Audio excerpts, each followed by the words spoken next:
नमस्कार दोस्तों।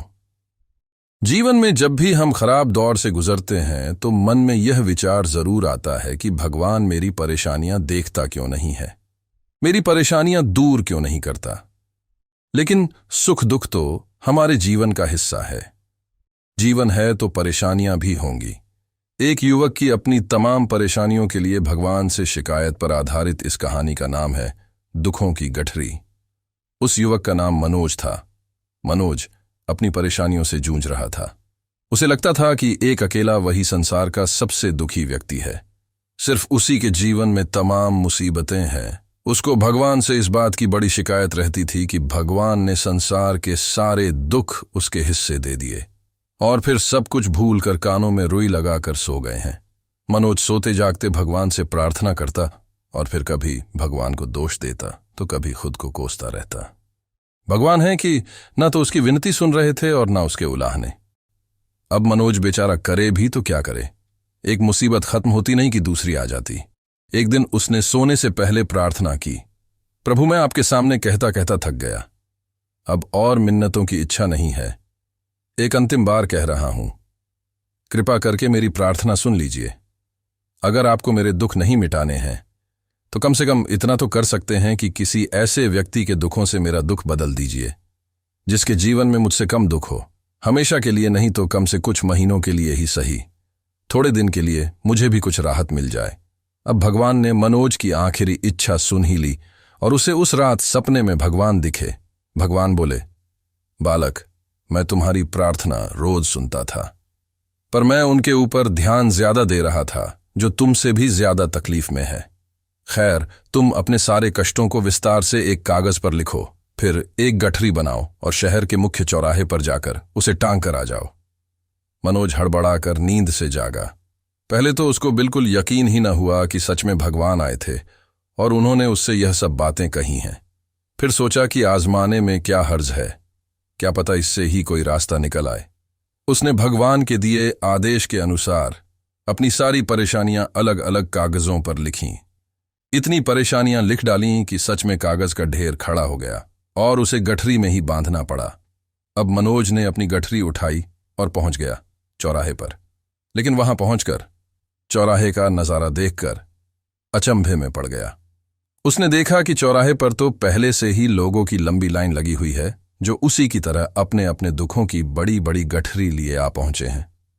आखिर यह चक्कर क्या है? सब कुछ उसकी समझ से बाहर था।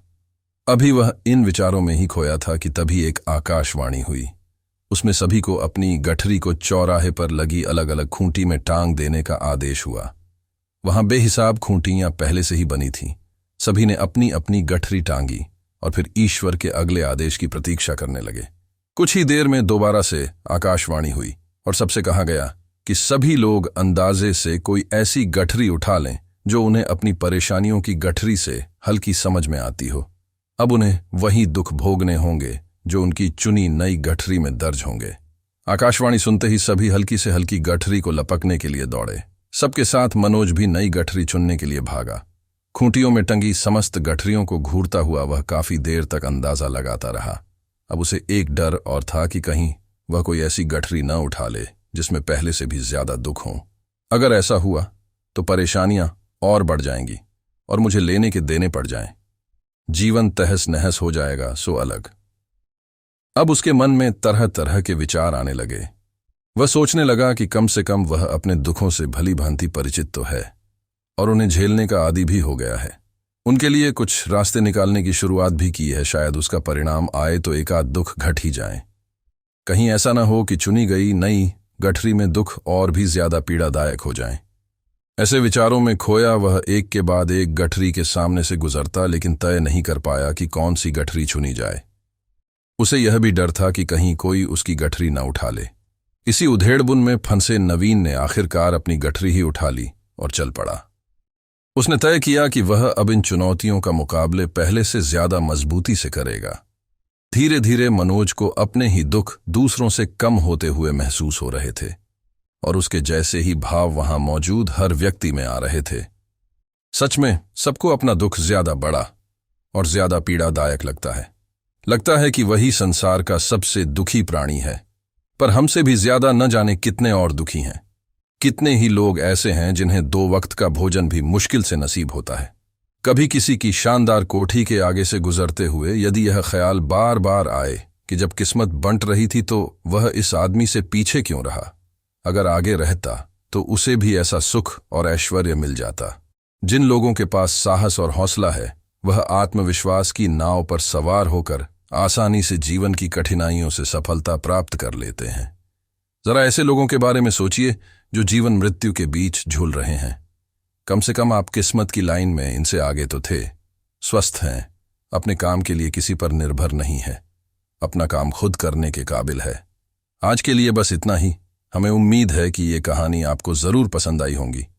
अगर हाँ तो वीडियो में बने लाइक बटन को जरूर दबाएं और ऐसी ही प्रेरणादायक कहानी रोजाना सुनने के लिए चैनल को अभी सब्सक्राइब कर लें।